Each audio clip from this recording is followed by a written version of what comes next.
Hi, my name is Corinna. Welcome to Beginner's Ear at the Green Space.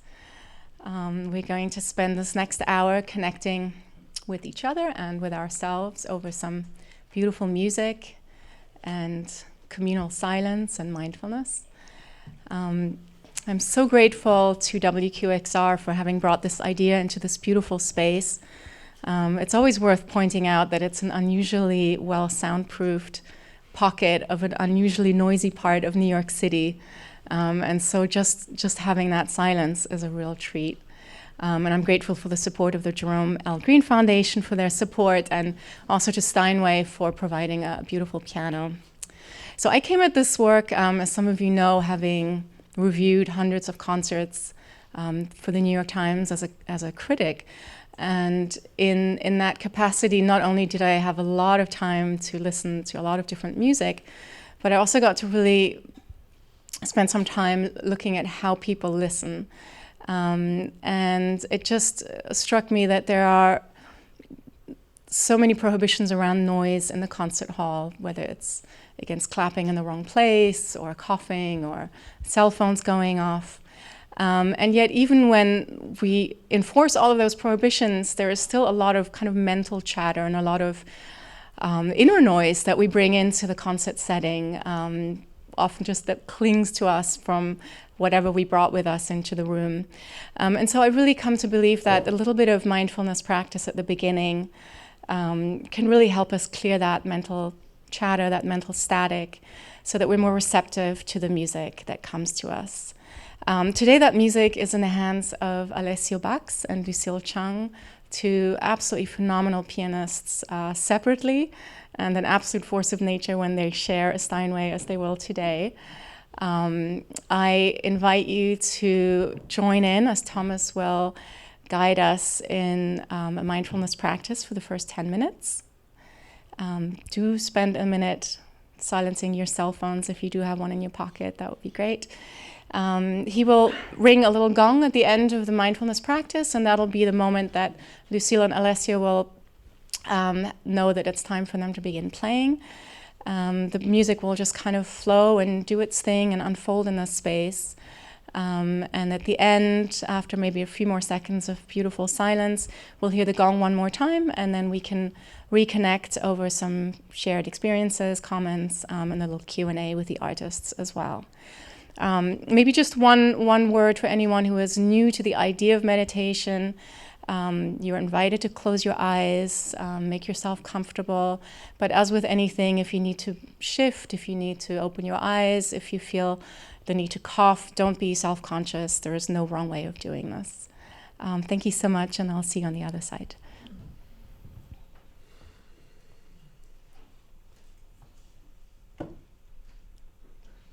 Hi. Can you guys hear me?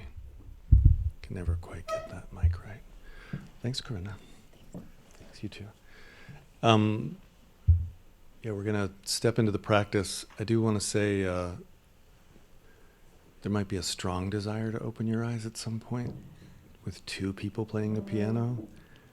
If you need to open your eyes for a minute. Like go wherever you need to go. The practice of meditation should be the practice of being who you are.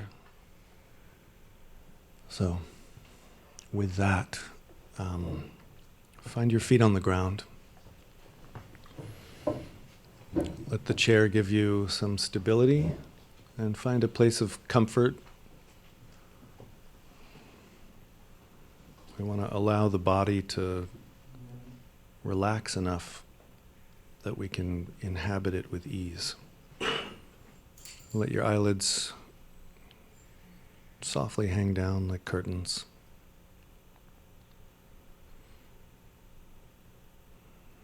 And let's just take a deep breath in through the nose and out through the mouth to come into the room.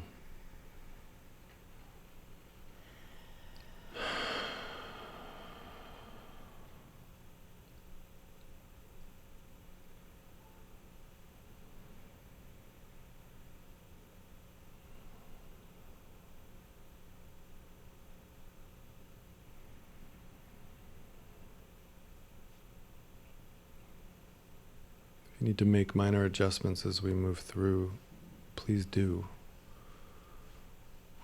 We want to let gravity help us find our alignment. So bring your attention to the top of your head. Feel the center point at the top of the head.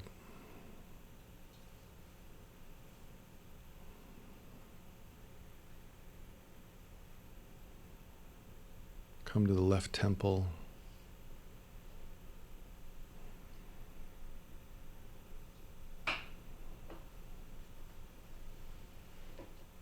Come to the right temple.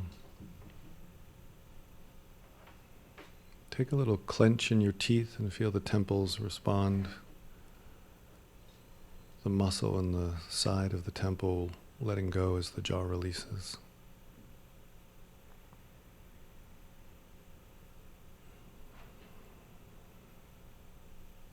Feel the muscles around the ears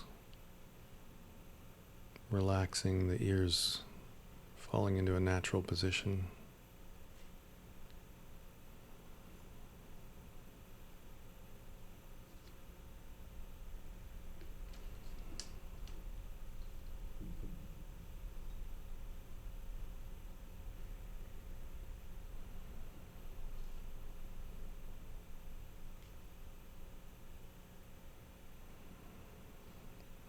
Come to your forehead.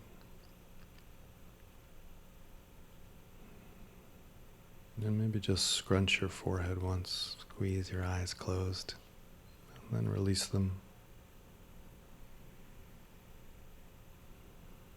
Let the muscles of the forehead and the eyelids and the eyes, for this time that we're here, let go of the pressures of the day and the stories of deadlines and have-tos.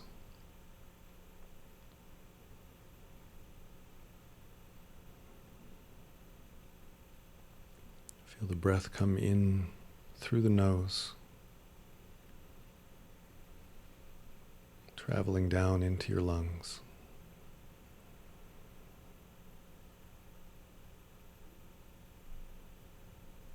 The breath in, literally to inspire.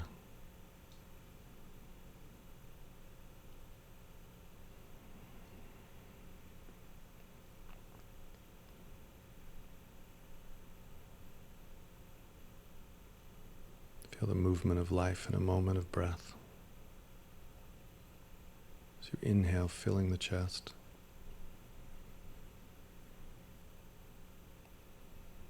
You exhale, rooting down into the ground.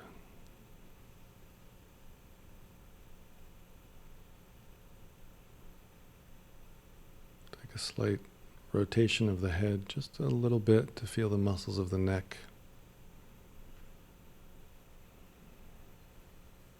And then just come to an easy point of balance, where the head can relax with the neck and the shoulders.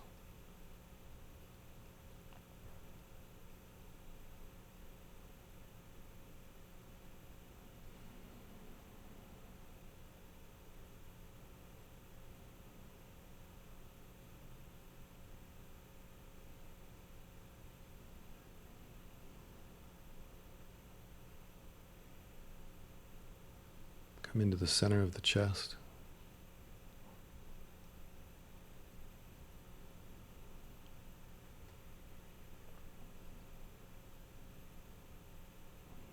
And feel the most familiar rhythm you know, the beat of your heart.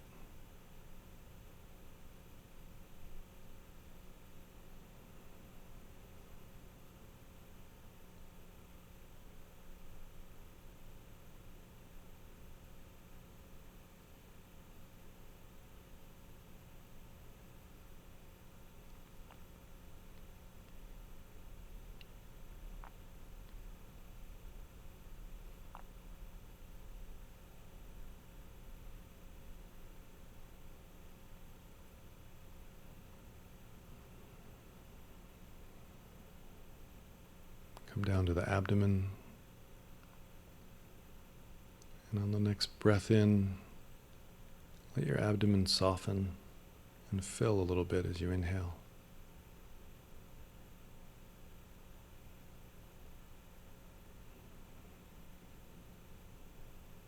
You can let your weight push into the back of the chair a little bit so that your body can relax and let the abdomen really soften.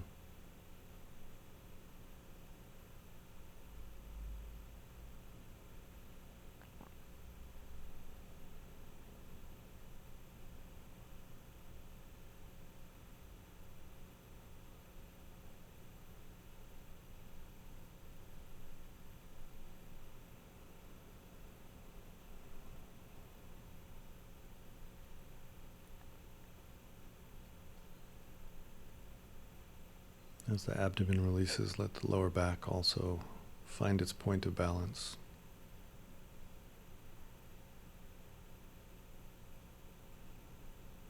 Sitting down into the earth through the chair.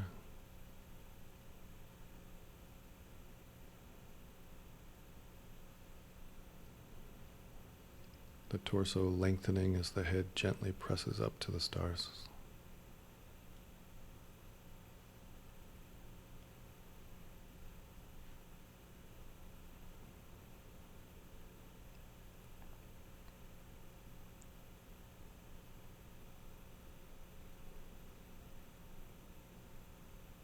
The left hip, the upper leg and left knee come to a natural resting place.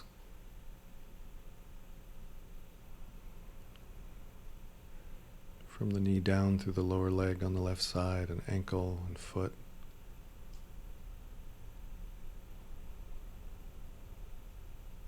Like the trunk of a tree just resting into the earth, naturally upright.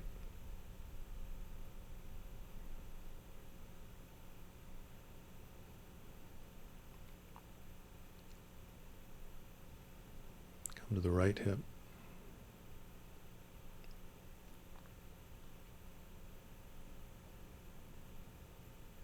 Right upper leg, right knee. The leg finding its comfortable position.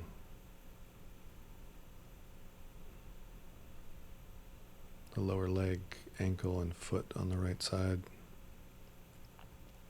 rooting into the earth.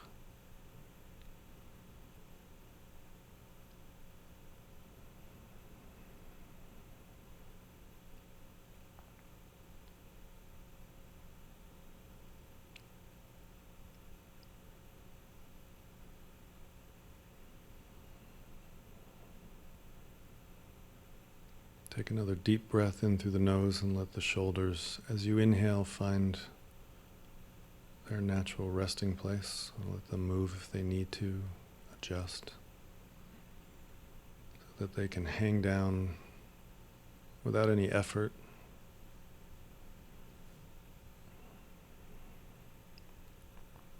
The upper arm on the left side, the left elbow, the left forearm,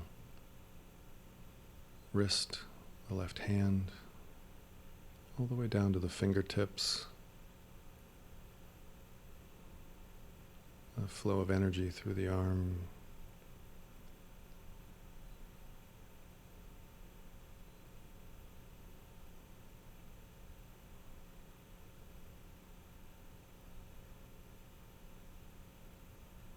And come to the right shoulder and right arm. Right elbow, right forearm, right wrist, right hand and right fingertips.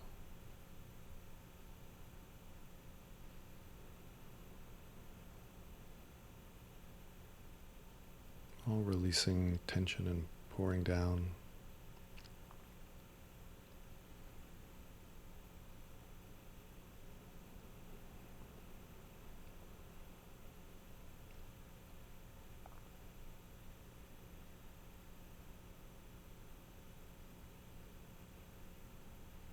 Your whole body upright,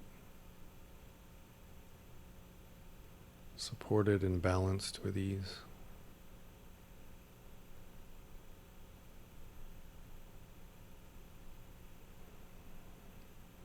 mind and heart open and receiving as we co-create this space together.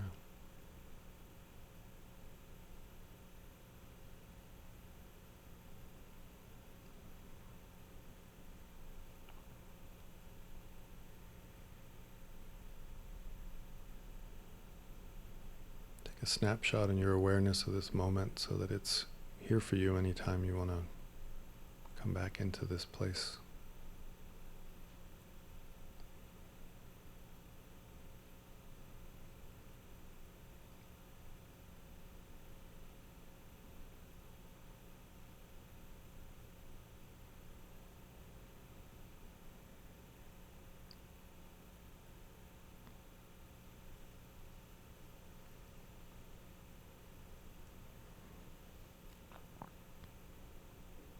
Take one more deep breath in, softly exhaling.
Thank you so much. Thank you, Alessio and Lucille and everybody in the room. We don't normally clap at the end of one of these, but this really felt like an ending that maybe deserves a quick round of applause. So thank you.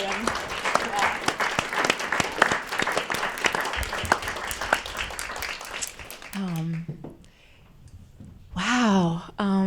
So I think some of you, I'm beginning to see some faces in the room who've been to some of these before, and the music that we've been placing into this kind of meditative setting has been very varied from week to week. And today was, for me, a really interesting experience because this was music that was so much more muscular and in some ways sort of architecturally massive than some of the other programs that we've had.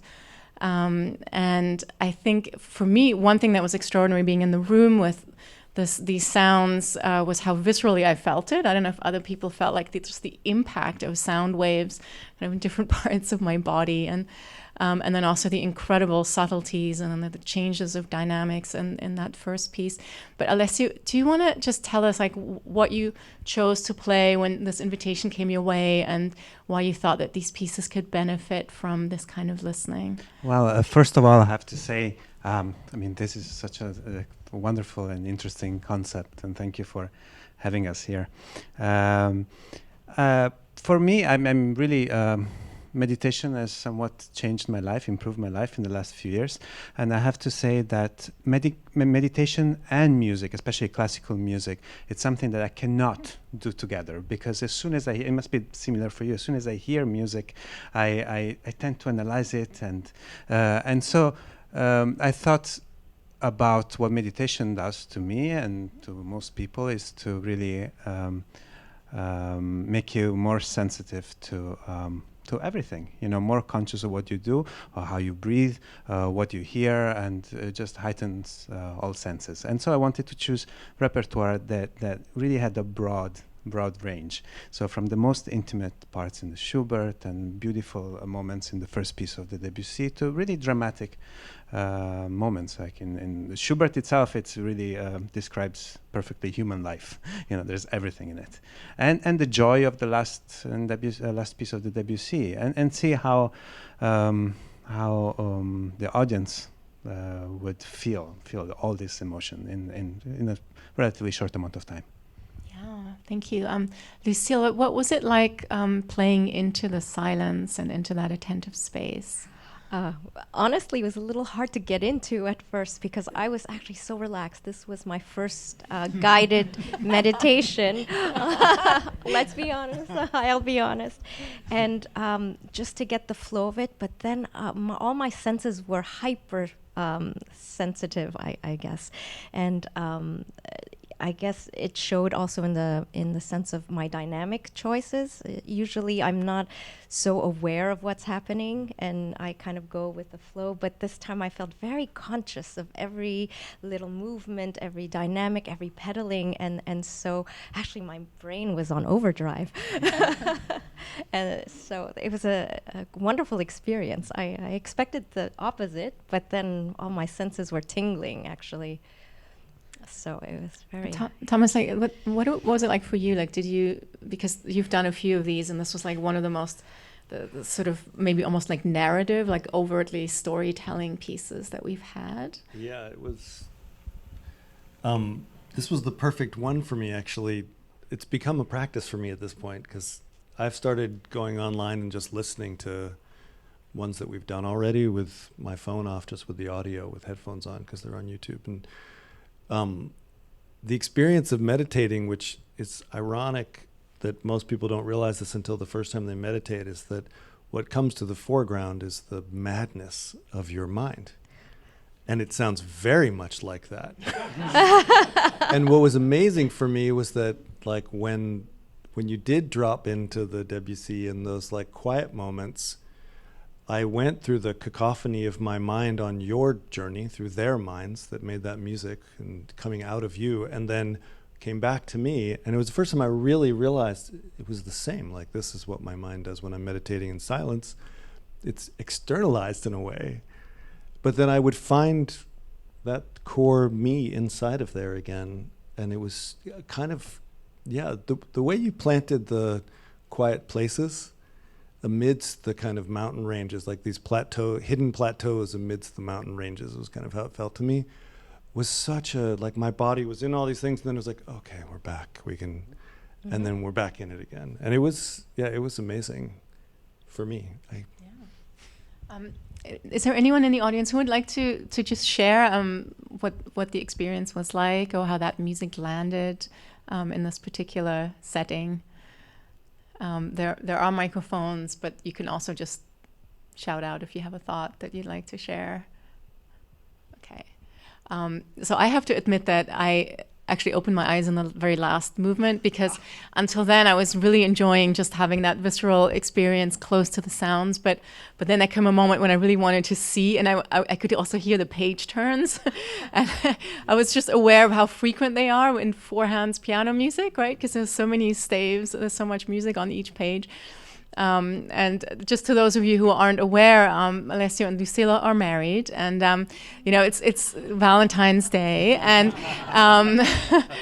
it's funny, there are so many ways you can tell whether a couple is in a good place. And sometimes you watch like a couple like cooking in a really small kitchen, and it's like this ballet of just perfectly choreographed unison, and that's what it's like watching the two of you, especially in that last balletic movement, and I cannot imagine how you practice just getting both your bodies and then your minds in sync as musicians. Like, can you maybe give us a few thoughts on that? Wow, well, that's a big question. I mean, any chamber music is very interesting to analyze, because you're making music, and somebody else is making music, and somehow you have to speak with one voice. But there's nothing quite like sharing the same instrument.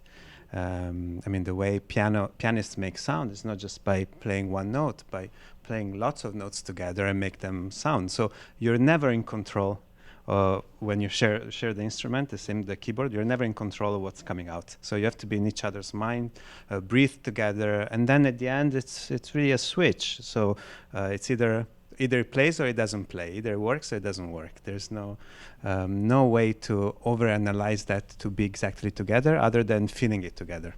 And I have to say, this experience really made us more aware of that process, of what we probably do subconsciously a lot, and it's quite interesting. As Lucille said, it was hard to get into it in the beginning, because in a regular performance, there's that element of adrenaline and nervousness that we're so used to. It's almost become a bit of an addiction. You learn to control it, but you need it to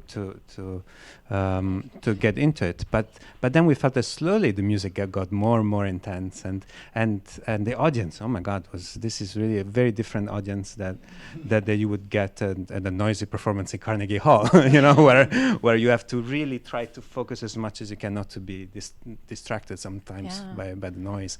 And you felt, I felt that emotionally that everybody was with us. What you described before, it's exactly what music should be, and to be able to convey that, it's really a joy for us. Yeah, thank you so much. I mean, I think my experience is that with musicians, certainly of your caliber, and any audience will get to that point. It just sometimes takes a while. It's like the music is almost the practice that gets everybody into the same attentive frequency. And what's just a shame is that those first moments are a little bit lost, and so I was sort of part of the idea of Beginner's Ear is to see like what could we create that would have those conditions from the first note, so that really every note matters. And this was like a really special experience, certainly for me, and I really thank you for being part of it. Thank you, Thomas. And thank you all for being game and making space. Yeah. Yeah. Was anyone else almost shocked when they abruptly changed positions? Because my eyes were closed. Did you change? Yes. I was sitting and my eyes were closed, and all of a sudden there was this like violent movement for a second. And I was like, what's happening? And then I realized you changed positions. Yeah, for the Debussy. For the Debussy, we changed and positions. it was No, actually, I played the Debussy with Alessio. Yeah, that was me. It was amazing kind of like pop out, pop in. moment of like, oh, right, we're in here. Yeah. It brought me into the room again in this other way. Yeah. Their It was- bodies making that music. Yeah. Yeah. Well, thank you so much. Please help spread the word. If you are on social media, tag us, Beginner's Ear and WQXR and The Green Space. And do come back. Next week, we have Anthony McGill of the New York Philharmonic, a wonderful clarinetist, joining forces with Amadi Azikiwe, a wonderful violist, and Kyle Walker, kind of a rising star pianist. And there will be some music for solo instruments and then them all coming together as well. Then on the 28th, there's a really wonderful classical guitarist, Artyom Dervored from Russia. And on March 6th, we're moving to the Middle East with music from the Lebanese violinist composer Layal Shaker. And I really would love to see many of you back. Thank you so much. Bye-bye.